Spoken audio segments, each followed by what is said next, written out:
Let me bring in Anagha Keshav. She's joining us live from Chennai with the latest updates. So on the story, Anagha, huge setback, for the Jana Nayagan makers. They've repeatedly been stressing on this meaning of 500 crore loss for them. But the question that's constantly being asked is about whether they just went, approached this the wrong way, whether they jumped the gun by approaching the courts and therefore they're paying the price with these endless delays.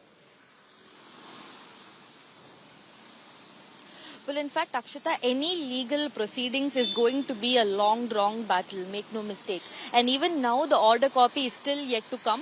But once it comes, the makers of Jana Nayagan can then approach and make changes to their petition and then appear in front of the single judge again.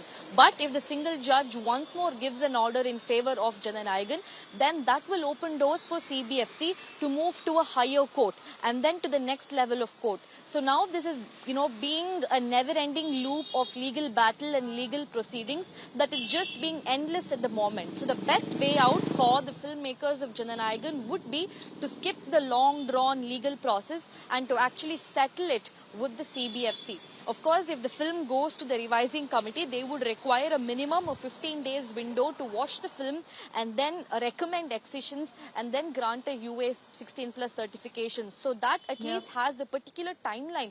But this legal, battle just seems endless.